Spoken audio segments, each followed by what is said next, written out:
Yeah, no, the election didn't turn out like we wanted it to. What state is Kamala Harris in now? Because if you think about it, Kamala Harris, do you know this? It's going to be one of those names, I think, that in 5 years you might struggle to remember who it is. Like, do you know who Bob Dole is? Do you? So is Kamala Harris, in a couple of years, it'll be like, yeah, Kamala Harris, right? Well, look at Kamala Harris handling this. And I would say it's because we projected onto her as a culture attributes that she didn't have. One of my teachers says, we give people the qualities we wish they had sometimes. You know, like you're like, oh, I need this person to be competent. Like also we like the left, let's call them that because that's the easiest moniker, but I would say global corporatist establishment figures and institutions masquerading under the idea that democracy is a set of institutions that need to be protected from the will of the public rather than the process by which the public demonstrates their will, have needed Kamala Harris to be this woman of colour that's a powerful leader that understood the judiciary, that understood the American people. They needed her to be like Barack Obama, a person who for a moment represented the way that a country sees itself. Whether it's movie stars or presidents, sometimes we bring forth into public life figures that represent something about ourselves. Of course we do that because otherwise it wouldn't stick. It wouldn't stick to the board. It sticks to the board because we feel in some way there's some relevance to it. That's what archetypal information is about, that coming through the temporal is something eternal and permanent. But Kamala Harris was not an appropriate vessel for archetypal power. That's why, you know, I think when was it J.D. Vance said that cat lady thing, it's sort of that landed because even though it's sort of maybe you could say it's not a very nice thing to say, there's a certain way of characterizing that might be misogynistic. I'm not sure. We'll work that out later. But in any way, what she wasn't was a person that was going to change America forever. And it was a sort of a desperate time. And let's have a look at how Kamala Harris herself is contending with that. And let us have open and loving enough hearts to pray that Kamala and her husband, I believe he's called Doug, are feeling all right now. I just have to remind you, don't you ever let anybody take your power from you. I've been spoken to like that by drunk people. Like that's how that most feels to me. Is like when people go, I want you to know, you are a good kid. I was in this school staff room. It's a drunk teacher for some reason. I was in this teacher's room sticking up for you. Don't you ever forget to be unburdened by my been. You have the same power that you did before November 5th. So the election was irrelevant? And you have the same purpose that you did. And you have the same... That's actually sort of true, but the information is true. Because what it's like saying is what we were offering you was irrelevant and the potential that we were going to be elected turns out now to be... it's implausible, and everything you've projected and imagined that we represent, we do not represent. So in a way, what she's saying is sort of true. Ability to engage and inspire. So don't ever let anybody or any circumstance take your power from you. What have they done to you? Don't you ever let them tell you. What I would say that is what's the thing that's behind that? Embedded in that, I think, was sentimentality, and sentimentality is unearned emotion. It's different to feel things that cost you than things that do not cost you. That I would call a sentimental piece of expression. And it means so much to me and to Governor Walz that you knocked on doors, you called friends. This is not a good way of public communicating, is it? That's not good communicating style. You showed up doors. You know, you're a good guy. I like you. Where is she? What's the point of this? Why is she doing it? What's the agenda? You called in favors. You said, hey, you know, I showed up at your softball game. Now I need you to show up at the campaign office. That's you showed up at the softball game. Now you got to show up at the campaign office, you varmint. You put in the time. It was personal for you. Because of your efforts. Hold on, look in her eyes. She's kind. She's got a kindness in her.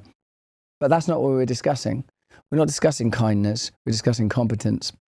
I think that's what the issue was. She's not a bad person. She's not bad. Look in her eyes, you can see like the beauty and gentleness, but you can also sense from her demeanor, manner, and sort of the cadence of her bodily expression that she is not on the right frequency for powerful government.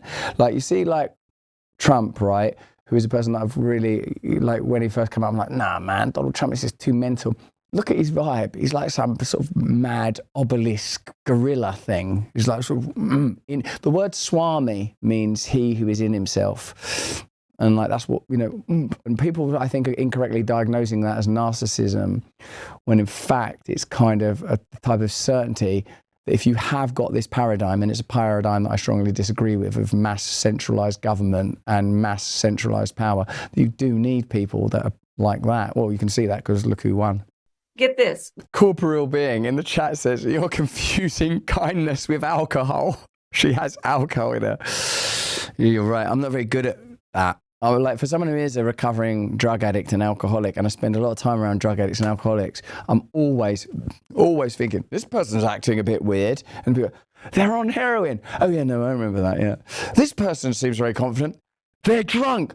Oh yeah, no, I remember that. We raised an historic $1.4 billion, almost $1.5 billion. And we wasted it. And I don't know where it is. Oprah, give me that $2 million back. The work must continue of reminding ourselves that we have an ability to stay engaged in a way that will make a difference. The work that you all did, it's going to have lasting effect.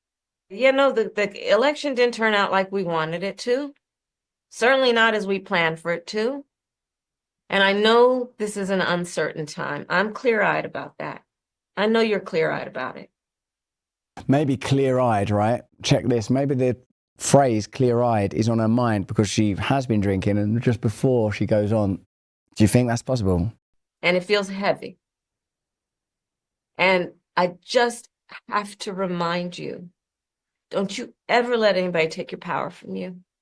She's actually talking to them mad hysterical people that have done them videos of themselves freaking out, isn't it? That's who she's talking to. She's seen some of those, and there's some comfort in that, because I suppose that's the vestiges and residual of what potentially could have been her presidency, is to watch people going, I can't believe it, why did you do this? All those people that are have become literally hysterical as a result of being told that Hitler was Trump for 4 years. I mean, I remember when I was first told that Adolf Hitler was Donald Trump, I was like, no, don't say that about Adolf Hitler.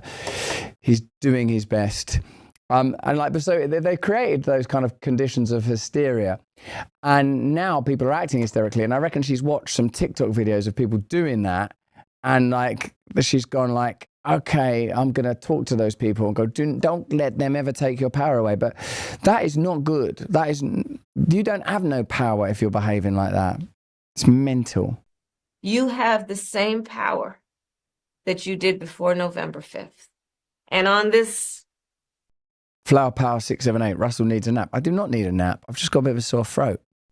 Practical eve of Thanksgiving, I wish everyone a happy Thanksgiving with the ability, and to find the ability at this moment. What was that? What was that? That's not normal sound. On the eve of Thanksgiving. Practically, it's the eve of Thanksgiving. I don't know. Do we have a Thanksgiving Eve, y'all? That was mental. That's like one of the seven dwarfs. Like, is one of the seven dwarfs drunk? To take a moment and just reflect on all the good you have done. Yeah, I think I'm going to try that. Oh my God. Yeah, I am fantastic. Reflect on all the good you have done.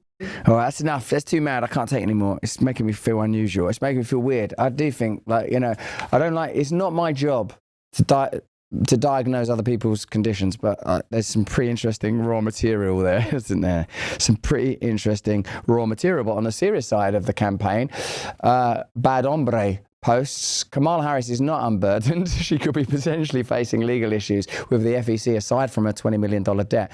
Reports reveal that internal polling from the Harris campaign never showed her in the lead or even with a viable chance of winning. What were they doing Despite this, the campaign hid this from top donors, defrauded and misled them by falsely claiming she was ahead, continued soliciting contributions under the false pretense to the tune of over $1 billion. That was very silly of them. Why did they do that? Was it fraudulent or ineptitude? What do you think, guys? Let me know. I'm confused by it.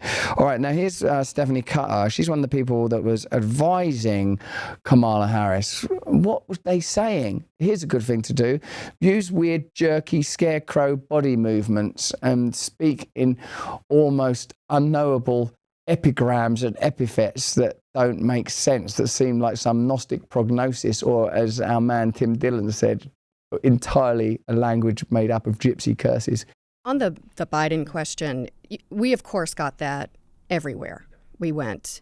And we knew what the data was. We knew we had to show her as her own person and point to the future and not try to rehash the past. She also felt that she was part of the administration. And unless we said something like, well, I would have handled the border completely differently, we were never going to satisfy anybody. We were trying to tell a story and give the impression that she was different without pointing to a specific issue. Can I ask this, why not a specific issue? Is it something she was unwilling to do? I mean, you worried it would feel disingenuous? She felt like she was part of the administration, so why should she look back and cherry pick some things that she would have done differently when she was part of it? She had tremendous loyalty to President Biden. You've been on plenty of campaigns. Imagine if we said, well, we would have taken this approach on the border. Imagine the round of stories coming out after that of people saying, well, she never said that in a meeting, or what meeting when she said this, or I remember when she did that. And it wasn't going to give us what we needed, because it wouldn't be a clean break. It would be, days upon days in a limited time window that we had of dealing of who, what, when, where. So the best we could do, and the most that she felt comfortable with, was saying, like, look, vice presidents never break with their presidents. The only time in recent memories when Pence broke with Trump after Trump stormed the Capitol. They call that the murder exception. If the president tries to murder you, you can break, yes. If you are, ripping up the Constitution, trying to overturn an election, people die, then you could break with your president. Shall we acknowledge the distinctions between kindness and competence, and the significance of competence in political life, in particular hyper-competence, I suppose, if you're involved in decisions that involve such large sums of money and the future and present of so many people. What an astonishing time we've just lived through. Kamala Harris there, I think, told us everything we need to know about what her limitations are. Let me know what you think, though. That's just what I think. Tell me in the comments and chat, what do you think about that? And if you're watching this anywhere other than she's gotten to me, man. It's like when I'm around autistic people, I get more autistic. Let me know in the Rumble chat what you think. And if you're watching it anywhere other than Rumble, turn on the notification bell, will you? Hey, thanks for watching. If you want to see more uncensored content where free speech can flourish, join our live stream. Click the link right here to watch the next video if you want to, or become a member of a growing movement. Download the Rumble app and you'll be informed every time we make a new piece of content. Stay free.